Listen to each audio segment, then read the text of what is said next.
റെജി ലൂക്കോസ്, ഒരു bank റോബറിയിൽ കൊള്ളയിൽ party CPM തന്നെ പ്രതിസ്ഥാനത്ത് വരുന്നു. മാത്രമല്ല, രണ്ട് മുൻ മന്ത്രിമാർ, നിലവിലവർ ഒരാൾ MP ആണ്, ഒരാൾ MLA ആണ്.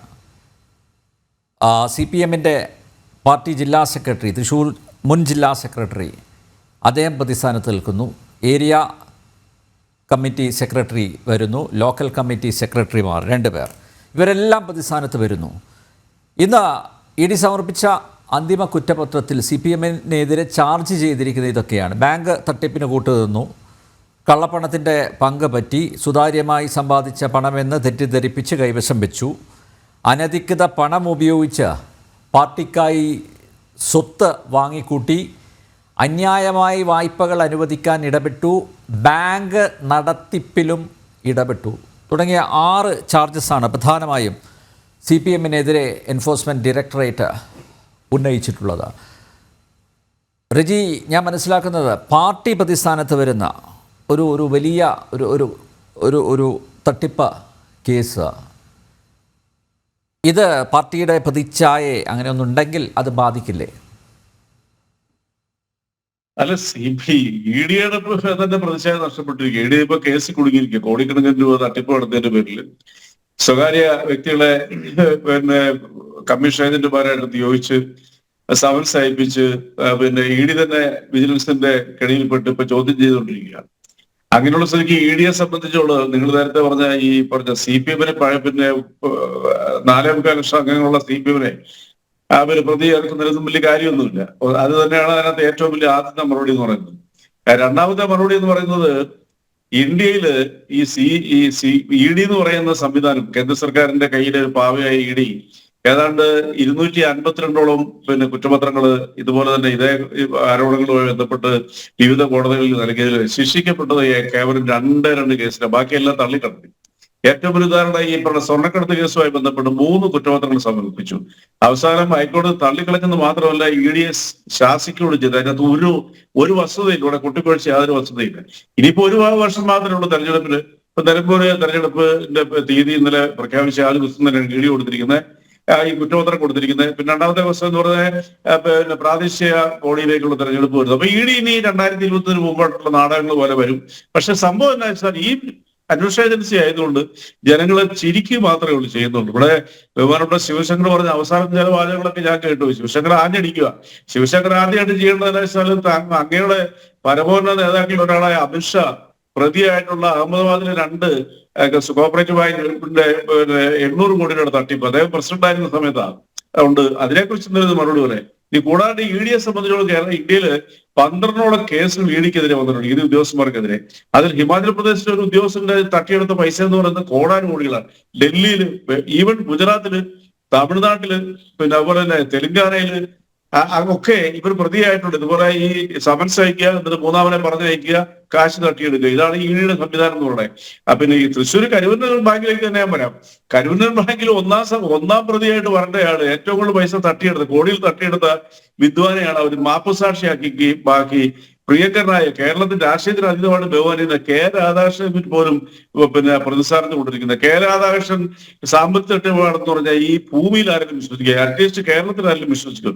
നമ്പിയാരും വിശ്വസിക്കുമോ? ബഹുമാനോട് ശിവശങ്കരൻ വിശ്വസിക്കുകയല്ല. അപ്പൊ ഇത്രയേ ഉള്ളൂ. തെരഞ്ഞെടുപ്പ് കാലം അടുക്കുമ്പോഴത്തേക്ക് ഇങ്ങനെ കൊട്ടിക്കൊഴിച്ച് കുറെ സംഭവം ഞാൻ വിശ്വസിക്കില്ലായിരുന്നു. പക്ഷേ സമീപകാലത്ത് ഞാൻ ചില കാര്യങ്ങളൊക്കെ അദ്ദേഹത്തെ കുറിച്ച് കേട്ടു. അത് ഞാൻ ഈ ചർച്ചയുടെ തുടക്കത്തിൽ ഞാനത് പരാമർശിച്ചിരുന്നു. അപ്പം മാത്രമല്ല, റെജി ലൂക്കോസ്, ഞാൻ ഒരു കാര്യം ചോദിച്ചോട്ടെ. ഈ കരുവന്നൂർ സഹകരണ ബാങ്കിൽ നടന്ന ഈ തട്ടിപ്പ്, വെട്ടിപ്പ്, കൊള്ള, ഇതിനെക്കുറിച്ച് CPM നേതൃത്വത്തിന് അറിയില്ല എന്നാണോ ഞങ്ങളെപ്പോലുള്ളവ മനസ്സിലാക്കേണ്ടത്? അല്ല, അവിടെ ചില ഉദ്യോഗസ്ഥന്മാർ നടത്തിക്കൊണ്ടിരുന്ന ഒരു കൊടുക്കൊള്ള, ഞാൻ പറഞ്ഞ ഒന്നാം പ്രതിയാണ്ട ആളെ അല്ല, ഈ സഹകരണ സ്ഥാപനങ്ങളെല്ലാം പാർട്ടിയുടെ നിയന്ത്രണത്തിലാണല്ലോ റെജി ലൂക്കോസ്, അവരുടെ മേൽനോട്ടത്തിലാണ് അല്ലേ? പാർട്ടിയെ അറിയാതെ ഒരു ഇല പോലും അനങ്ങില്ല എന്ന് റെജി ലൂക്കോസ് നന്നായിട്ട് അറിയാം. താങ്കൾക്ക് വേണമെങ്കിൽ തർക്കിക്കാം, ഈ ഒരു പ്ലാറ്റ്ഫോമിൽ തർക്കിക്കാം. പക്ഷേ പാർട്ടി അറിയാതെ ഈ ഒരു ബാങ്കിൽ ഇത്രയും 150 കോടി രൂപയുടെ തട്ടിപ്പ് നടക്കുമെന്ന് വിശ്വസിക്കാൻ മാത്രം കേരളത്തിലുള്ളവർ അത്രയും മടയന്മാരാണോ? അങ്ങനെയാണോ? അല്ല, കേരളത്തിലുള്ളവർ മടയന്മാരില്ല എന്നുള്ളതല്ലേ ഇതുവരെയുള്ള ജനവിധികൾ കൃത്യമായി തെളിയിച്ചിരിക്കുന്നത്. കേരളത്തിലെ ജനങ്ങളെ മണ്ടന്മാരെ ശ്രമിക്കുന്നത് കൊള്ളയ്ക്ക് ശേഷമാണ് തൃശ്ശൂര് സുരേഷ് ഗോപി അങ്ങ് എടുത്തത്. അല്ല നമ്പ്യാരെ, നിങ്ങളിപ്പോ ഇത്ര ഒന്നും സംസാരിച്ചില്ല. ഞാനത് കുറച്ച് കഴിഞ്ഞ് പറയണം തുറന്ന് ആഗ്രഹിച്ച. കേരളത്തിൽ 210 സഹകരണ ബാങ്കുകൾ ക്രമക്കേട് കണ്ടുപിടിച്ചിട്ടുണ്ട്. അത് 160 സ്ഥലത്തും ഭരിക്കുന്നത് കോൺഗ്രസ്സുകാരാണ്. അത് 12 ബാങ്കിൽ, ആപ്പാടെ 10-15 ബാങ്കുകളുണ്ട് BJP ഭരിക്കുന്നുള്ളൂ. അതിൽ 12 ബാങ്കിൽ കോടികളുടെ ക്രമക്കേട് കണ്ടുപിടിച്ചിട്ടുണ്ട്. അപ്പൊ അതൊക്കെ നിങ്ങൾ വാർത്തയിൽ പറഞ്ഞാൽ പരിശോധിക്കായിരുന്നു. അല്ല പറഞ്ഞാൽ കേരളത്തിൽ മുഴുവൻ എത്ര, ഞാൻ ആ ചർച്ചകളിൽ തന്നെ പങ്കെടുത്തിട്ടുണ്ട്. എനിക്ക് തോന്നുന്നത് ജനജീവനെ അടിക്കല്ലേ, കാരണം നിങ്ങൾ സപ്പോർട്ട് ചെയ്യുന്ന പാർട്ടിയുടെ കൊള്ളയല്ലേ. പാലക്കാട് സർവീസ് കോഓപ്പറേറ്റീവ് ബാങ്കിൽ നിന്ന് എത്ര രൂപ കൊള്ളയടിച്ചിരിക്കുന്നത് ഞാൻ അങ്ങോട്ട് കണക്ക് പറയാം. അതുപോലെ തിരുവനന്തപുരം, എനിക്ക് ഓരോ ബാങ്കിന്റെ പേരുകളെല്ലാം മനസ്സിൽ പെട്ടെന്ന് വരുന്നില്ല. അത് കേരളത്തിന്റെ മുഖ്യധാര മാധ്യമങ്ങളിലും ജനങ്ങളുടെ മനസ്സിലും മാസങ്ങളോട് ചർച്ച ചെയ്യപ്പെട്ട കാര്യങ്ങളല്ലേ. ഈ കരിവൂരിനെ പോലെ തന്നെ. അതുപോലെ പുൽപ്പള്ളി ബാങ്കിൽ സംഭവിച്ചത് KPCC ജനറൽ സെക്രട്ടറി ആയിരുന്ന KK എബ്രഹാം എന്ന് പറഞ്ഞ വ്യക്തി കോടിക്കണക്കിന് രൂപ ഒരു പാവപ്പെട്ടവന്റെ ബസ് പണയം വെച്ച് 60,000 രൂപ ബാങ്കിൽ വെച്ചതിന്റെ പേരിൽ കോടിക്കണക്കിന് തട്ടിപ്പ് നടത്തിയിട്ട് അയാൾ പോയി. അയാളെ എന്നിട്ട് അറസ്റ്റ് ചെയ്ത് കഴിഞ്ഞിട്ടുള്ള KPCC പ്രസിഡന്റ് സ്ഥാനത്ത് ജനറൽ സെക്രട്ടറി സ്ഥാനത്ത് അയാളെ മാറ്റിയില്ല. ഈ അടുത്ത കാലത്ത് അയാളെ മാറ്റി. അങ്ങനെ എന്തെല്ലാം തട്ടിപ്പുകൾ നടത്തിയിട്ടുണ്ട്. എന്നാൽ CPM ഭരിക്കുന്ന ആര് നടത്തിയാലും അവരെ എതിർക്കേണ്ടതാണ്, അവർ എതിർക്കപ്പെടേണ്ടതാണ്, അവർക്കെതിരെ ശക്തമായ നടപടി സ്വീകരിക്കേണ്ടതാണ്. അതായത് പാർട്ടി തട്ടിപ്പിനൊന്നും കൂട്ടു നിൽക്കുന്നില്ലെങ്കിൽ അവരെ ഒറ്റപ്പെടുത്തണം, അവരെ പുറത്താക്കണം. പക്ഷേ അങ്ങനെ ഒരു നടപടി ഇത് വലിയ വിവാദമായപ്പോഴല്ലേ ഉണ്ടായത്. ഇപ്പം ആർക്കെതിരെയാണ് നടപടി ഇപ്പോൾ എടുത്തിരിക്കുന്നത്? ഇപ്പോൾ ഈ അകത്ത് പോയി എനിക്ക് തോന്നുന്നു അരവിന്ദാക്ഷനെ പാർട്ടി പുറത്താക്കി എന്ന് തോന്നുന്നു. അല്ലാതെ വേറെ ആർക്കെതിരെയാണ് നടപടി എടുത്തിരിക്കുന്നത്? ഇതെല്ലാം ഇങ്ങനെ ആ സഹകരണ ബാങ്കിൽ ഇങ്ങനെ ചില തട്ടിപ്പ് നടന്നു എന്ന് ഞങ്ങൾക്ക് ബോധ്യപ്പെട്ടിട്ടുണ്ട്. ഞങ്ങൾ അന്നേ പറഞ്ഞതാണ്. അങ്ങനെ പറഞ്ഞ് ഒഴിവാകാൻ പറ്റുന്നതാണോ? ഇന്നിപ്പോൾ AC മൊയ്തീൻ്റെ പ്രതികരണം വന്നതാണ്. ബാങ്കിൽ അങ്ങനെ ചില ക്രമക്കേടുകൾ നടന്നു, ഞങ്ങൾ അന്ന് ഇടപെട്ടു എന്നൊക്കെ പറഞ്ഞു പോയാൽ മതിയോ? അത്രയും ലാഘവത്തോടെയാണോ ഈ വിഷയത്തെ കാണേണ്ടത്? രണ്ടാമത് CPM ആരോപിച്ചിരിക്കുന്നത് ഇതൊരു ഒരു പൊളിറ്റിക്കൽ വെൻഡറ്റയാണ് എന്നുള്ളതാണ്. അതായത് പ്രതികാര നടപടി സ്വീകരിക്കുന്നു, ആ തരത്തിലാണ്. മൂന്നാമത്തെ ആരോപണം, നിലമ്പൂർ ഉപതെരഞ്ഞെടുപ്പ് വരുന്നതുകൊണ്ട് CPMൻ്റെ ആ ഇമേജ് ടാർണിഷ് ചെയ്യാൻ വേണ്ടി എൻഫോഴ്സ്മെൻറ്റ് ഡയറക്ടറേറ്റ് കുറ്റപത്രം കൊടുത്തു എന്നുള്ളതാണ്. ഇതൊക്കെ വളരെ ബാലിശമായിട്ടുള്ള ആരോപണങ്ങളല്ലേ? ആരെങ്കിലും ഇത് വിശ്വസിക്കുമോ? അല്ല അനിൽനമ്പ്യാരെ, കേരളത്തിൽ ചെറുതും വലുതും അത് കൂടാണ്ട് തന്നെ മറ്റു എംപ്ലോയീസിന്റെ മറ്റു പല രീതിയിലുള്ള വനിതാ കൂട്ടായ്മയുടെ ഒക്കെ പേരിലുള്ള പല രീതിയിലും 13,000-ഓളം കോഓപ്പറേറ്റീവ് ബാങ്കുകൾ കേരളത്തിൽ പ്രവർത്തിക്കുന്നുണ്ട്.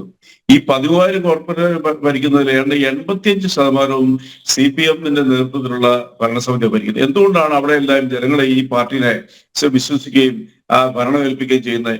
അവിടെ എവിടെയെങ്കിലും നിങ്ങൾ ഒരു കൊള്ളയടിച്ചായിട്ട് നിങ്ങൾക്ക് പറയാൻ പറ്റുമോ?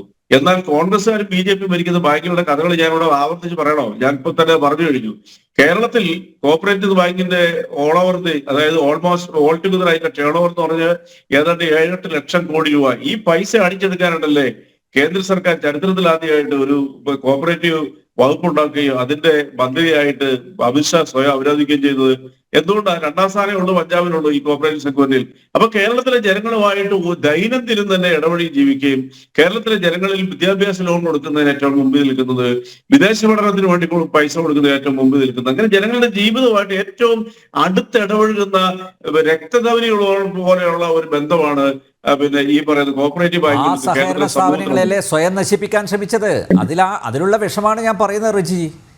താങ്കൾ പറയുന്ന പോലെ സാധാരണക്കാർക്ക് എപ്പോഴും സമീപിക്കാവുന്ന ഒരു സംവിധാനം ശരിയാണ്. ഇടതുപക്ഷം നിങ്ങളുടെ കയ്യിലാണ് അത് ഭൂരിപക്ഷം ബാങ്കുകളും ഉള്ളത്. എന്ത് പറഞ്ഞാലും ഇപ്പം കോൺഗ്രസിൻ്റെ കയ്യിലാണ് ഏറ്റവും കൂടുതൽ ബാങ്കുകൾ എന്ന് പറഞ്ഞാലും മറ്റ് കോഓപ്പറേറ്റീവ് സൊസൈറ്റികളൊക്കെ ഉണ്ടല്ലോ. മൊത്തത്തിൽ നോക്കുകയാണെങ്കിൽ അതിൻ്റെ തലപ്പത്ത് CPM തന്നെയാണ്. അങ്ങനെ വിശ്വാസ്യമായിട്ടുള്ള ഒരു സംവിധാനത്തെ തകർക്കാൻ ശ്രമിക്കുന്നത് ആരാണ്? പുറത്തുനിന്ന് ആരുമല്ലല്ലോ, പാർട്ടിക്ക് അകത്തുള്ളവർ തന്നെയല്ലേ. അതല്ല ഞാൻ പറഞ്ഞു വന്നത്. ഈ പറയുന്ന CPMന്റെ നേതൃത്വത്തിലുള്ള LDF ഭരിക്കുന്ന അല്ലെങ്കിൽ CPM ഭരിക്കുന്ന കോഓപ്പറേറ്റീവ് ബാങ്കുകളിലേക്ക് ഡയറക്ടർ ബോർഡ് മെമ്പേഴ്സിനെ തെരഞ്ഞെടുക്കുന്നത് തമിഴ്നാട്ടിൽ നിന്ന് ആന്ധ്രയിൽ നിന്ന് വന്ന് വോട്ട് ചെയ്തില്ലല്ലോ. അത് കേരളത്തിലെ ജനങ്ങൾ തന്നെ തെരഞ്ഞെടുക്കുന്നില്ല. അപ്പൊ അത് അത്രയും വിശ്വാസ്യതയുള്ള ഒരു സെഗ്മെന്റ് ആണ് ഈ കോർപ്പറേറ്റ് സെഗ്മെന്റ് എന്ന് പറഞ്ഞാൽ. അതിനെ തകർക്കാൻ നിങ്ങൾ കുറെ കഠിനാധ്വാനം ചെയ്യുന്നുണ്ട്, ഓവർ ടൈം ജോലി ചെയ്യുന്നുണ്ട്. അത് നടക്കത്തില്ല. അനിൽ നമ്പ്യാർ, നിങ്ങൾ ഭരിക്കുന്ന ബാങ്കുകളിൽ നിങ്ങൾ ഭരിക്കുന്ന BJP ഭരിക്കുന്ന ബാങ്കുകളിൽ 86% ബാങ്കുകളിലും കൊള്ളകളാണ് നടന്നുകൊണ്ടിരിക്കുന്നത്. അതിവിടെ വെളിച്ചത്ത് വന്നില്ലേ? പക്ഷെ നിങ്ങൾ എങ്ങനെയാണ് പിന്നെ ഇരുന്നുകൊണ്ട് ഈ ചാനലിൽ ഇരുന്നുകൊണ്ട് ഇതിനെ ഈ രീതിയിൽ വക്രീകരിക്കുന്നത്? ഞാനൊരു കാര്യം ചോദിക്കട്ടെ, ഈ പിന്നെ നമ്പ്യാർക്കറിയാം, എത്രയോ സൂര്യ TV മുതല് മാധ്യമപ്രവർത്തനത്തിലുള്ള ഒരു വ്യക്തി, നമ്മളന്നുള്ള നല്ല ബന്ധമുള്ളവരാ. ഞാൻ ചോദിക്കട്ടെ നമ്പ്യാർ, ഒറ്റ ചോദ്യം ചോദിക്കട്ടെ, ഈ ED സംബന്ധിച്ചോളം അതിന് വിശ്വസ്തതയ്ക്ക് എന്തെങ്കിലും അടിസ്ഥാനം ഉണ്ടോ? ഇത് രാഷ്ട്രീയപരമായിട്ട് ഉപയോഗിക്കുന്ന ഒരു ഉപകരണമല്ലേ? 2021 മുമ്പായിട്ട് കേരളത്തിൽ നടത്തിയ നാടകങ്ങളും ഹൈക്കോടതിയിൽ ശാസന വാങ്ങിച്ചതും നിങ്ങളുടെ മുമ്പിലില്ലേ? അത് ഞാൻ റെജി ലൂക്കോസ് പറഞ്ഞിട്ട് നേരത്തെ ഒരു കാര്യം പറഞ്ഞു. കൊച്ചിയിലെ ഒരു ED ഉദ്യോഗസ്ഥൻ കൈക്കൂലി ചോദിച്ചു എന്നൊരു കേസ്. അതിൽ ED ഉദ്യോഗസ്ഥൻ ഇതുവരെ പ്രതി ചേർത്തിട്ടില്ല കേട്ടോ. നിങ്ങളുടെ വിജിലൻസ് ആണ് അത് അന്വേഷിക്കുന്നത്. അദ്ദേഹത്തെ ഇതുവരെ പ്രതി ചേർത്തിട്ടില്ല കേട്ടോ. മാത്രമല്ല, ഇതൊരു സംവിധാനമാണ്. ഏതെങ്കിലും ഒരു ഉദ്യോഗസ്ഥൻ കൈക്കൂലി വാങ്ങിയെന്ന് വിചാരിച്ച് തകർന്നു പോകുന്ന ഒരു സംവിധാനമല്ല ഇത്. ഇപ്പോൾ നോക്കൂ, വിജിലൻസ് ഉദ്യോഗസ്ഥരിൽ കൈക്കൂലിക്കാരില്ലേ? ചിലരെയൊക്കെ പിടിച്ചിട്ടില്ലേ? നേരിട്ട് പിടിച്ച് എന്ന് വെച്ച് വിജിലൻസ് മൊത്തം, ആ സംവിധാനം മൊത്തം അത് പിന്നെ അഴിമതി നടത്തുന്നവരാണ് എന്നാണോ കരുതേണ്ടത്? അല്ലല്ലോ. എല്ലാ വകുപ്പുകളിലും ഇതുപോലുള്ള പുഴുക്കുത്തുകളുണ്ടാവും.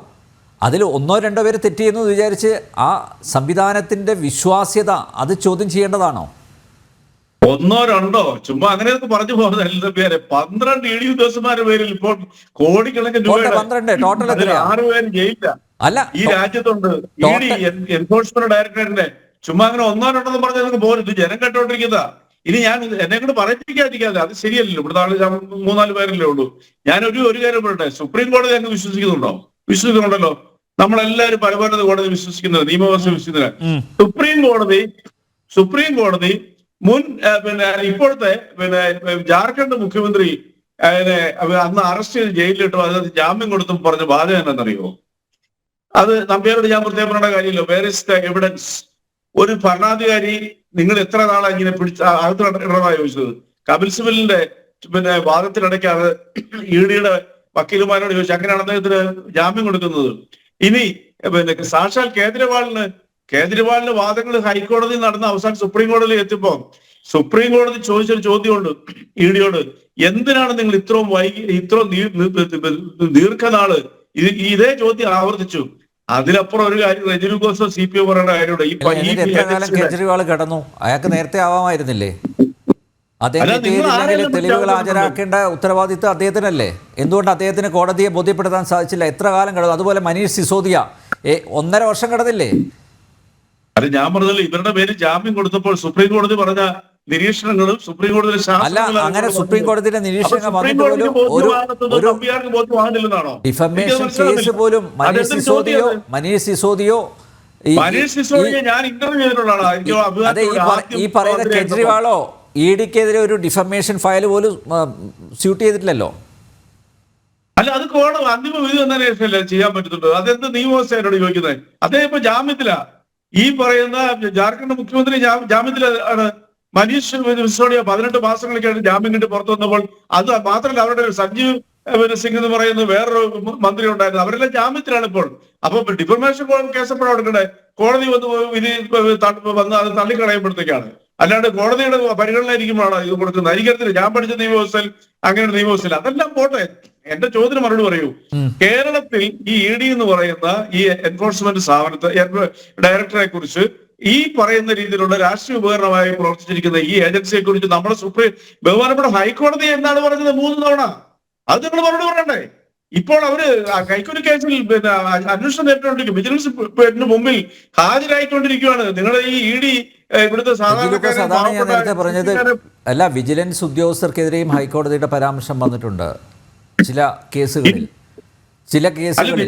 സമാനമായ കേസുകളിൽ. അല്ല, വിജിലൻസ്, അതാ ഞാൻ ചോദിച്ചത്. ഇപ്പൊ ഈ 1-2 ഉദ്യോഗസ്ഥര് ചെയ്യുന്ന തെറ്റിന് ആ സംവിധാനം അതിനെ മൊത്തം നിങ്ങൾ പ്രതിക്കൂട്ടിലാക്കുകയാണ്. അത് ശരിയായ നടപടിയാണോ എന്നുള്ളതാണ് ഞാൻ പറഞ്ഞല്ലോ. എല്ലാ വകുപ്പുകളിലും ഇതുപോലുള്ള കള്ളനാണയങ്ങളുണ്ട്. ആ കള്ളനാണയങ്ങളെ തുറന്നു കാട്ടുക തന്നെ വേണം. മുഖം തുറന്നു കാട്ടണം എന്ന് വെച്ച് എൻഫോഴ്സ്മെന്റ് ഡയറക്ടറേറ്റ് കൊള്ളില്ല, അല്ലെങ്കിൽ CBI കൊള്ളില്ല, അങ്ങനെ മൊത്തത്തിൽ അടച്ചാക്ഷേപിക്കേണ്ടതുണ്ടോ? നിങ്ങൾ അഴിമതി നോർമലൈസ് ചെയ്യുകയാണ് റെജി ലൂക്കോസ്. നിങ്ങളിപ്പോൾ എവിടെ വരെ പോയി? ഇപ്പോൾ കരുവന്നൂരിൽ ആരാ അതിൽ ആ കരുവന്നൂർ സഹകരണ ബാങ്കിൽ നിക്ഷേപിച്ചവരിൽ ഭൂരിപക്ഷവും ആരാണ്? നിങ്ങളുടെ പാർട്ടിക്കാരാണ്. ഇപ്പോഴും ഞാൻ ഓർക്കുകയാണ്, ആ പെട്ടി ഓട്ടോ ഓടിച്ച് നടന്ന ആ മാപ്രാണത്തെ ജോഷി ചേട്ടൻ അദ്ദേഹത്തിൻ്റെ ആ വിലാപം അന്ന് ഞങ്ങൾ ജനസഭ നടത്തിയപ്പോൾ അവിടെ ഒന്ന് കരഞ്ഞു പറഞ്ഞ അദ്ദേഹത്തിൻ്റെ ഭാര്യ അദ്ദേഹത്തിന് നഷ്ടപ്പെട്ടു, ചികിത്സിക്കാൻ പറ്റിയില്ല. അങ്ങനെ എത്ര പേരെ കണ്ണീര് കുടിപ്പിച്ചിട്ടുണ്ട്. അത് എനിക്ക് പറയാമോ? എനിക്ക് മറുപടി ഞാൻ മറുപടി പറയട്ടെ. ഞാനിപ്പോ വൈകിയ വന്ന് ചോദിച്ചു, ഞാൻ ചോദിച്ചിട്ട് അനിൽ പേര് നിങ്ങൾക്ക് ഇലക്ട്രൽ ബോണ്ടിനെ കുറിച്ച് ചർച്ച ചെയ്യാനുള്ള നട്ടലുണ്ടോ? 17,000 കോടി രൂപയാണ് ലോകത്തിൽ കണ്ട ഏറ്റവും വലിയ അഴിമതി നിങ്ങൾ നടത്തിക്കുന്നത് ഇലക്ട്രൽ ബോണ്ടിലൂടെ. നിങ്ങൾക്കൊരു ചർച്ച നടത്താനുള്ള അധികം തന്റെ ഉണ്ടോ? ഞാൻ വന്നിരിക്കാം, എന്നെ വിളിച്ചാൽ മതി. ഞങ്ങളുണ്ടോ? അതൊക്കെ അന്നേ ചർച്ച നടത്തിയാണ് റെജി, അന്ന് ഉണ്ടായിരുന്നില്ല എന്നുള്ളതാണ്. അന്നേ ചർച്ച നടത്തിയാണ്. അതിന്റെ നിജസ്ഥിതി എന്താണ്, ഈ ബോണ്ടിന്റെ നിജസ്ഥിതി എന്താണെന്ന് കൃത്യമായി ഒരു സംവാദത്തിലൂടെ നമുക്ക് പൊതുസമൂഹത്തെ, പ്രേക്ഷകരെ ബോധ്യപ്പെടുത്താൻ സാധിച്ചിട്ടുണ്ട്. അവിടെ നിങ്ങൾ സമാനമായിട്ട് ഞാൻ ഒറ്റ കാര്യം ചോദിച്ചോട്ടെ, നിങ്ങൾ ഈ പാട്ടപ്പിരിവ് മാത്രമാണോ, ആ പാട്ടപ്പിരിവിലൂടെ മാത്രമാണോ ഇത്രയും കോടികൾ സമ്പാദിച്ചതാണോ? എല്ലായിടത്തും ആസ്തി ഉണ്ടല്ലോ. ഇന്നിപ്പം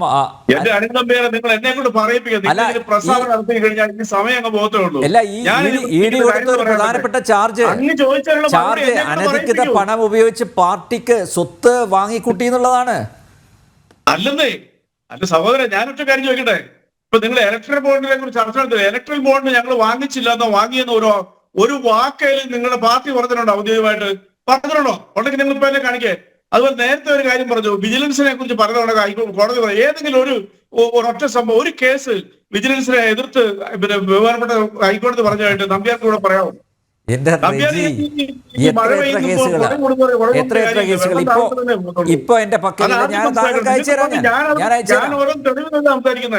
ഞാൻ അയച്ചു സുഹൃത്തിന് പറയാൻ പറ്റുമോ? വേണ്ട, എന്റെ പ്രിയപ്പെട്ട സുഹൃത്ത്, ഞങ്ങൾ വളരെ അടുത്ത സുഹൃത്തുക്കളെ ശിവശങ്കർ പറയാൻ പറ്റുമോ? ഇല്ല. എന്താ ED കുറിച്ച് പറഞ്ഞിരിക്കുന്നു.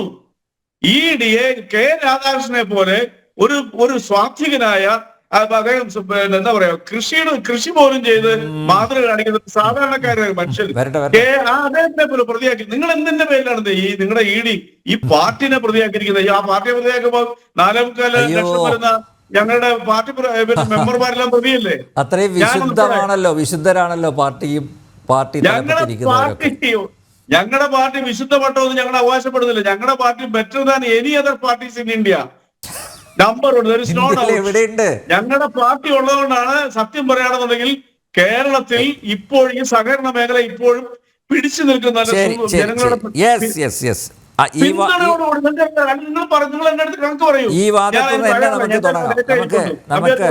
തുടർ ചർച്ചയിലേക്ക് ഈ വാദത്തു നിന്ന് തന്നെ നമുക്ക് കൊണ്ടുപോകാം. സഹകരണ പ്രസ്ഥാനം ഏറ്റവും ശക്തിപ്പെട്ടു നിൽക്കുന്നത് കേരളത്തിലാണ്. മാത്രമല്ല അത് വളരെ സംശുദ്ധമായി, വളരെ സുതാര്യമായി കാര്യങ്ങൾ മുന്നോട്ട് നീക്കുന്നു എന്നുള്ളതുകൊണ്ടാണ്. മാത്രമല്ല ജനങ്ങളുടെ അംഗീകാരം അതിനുണ്ട് എന്നൊക്കെയാണ് റെജി ലൂക്കോസിൻ്റെ വാദം.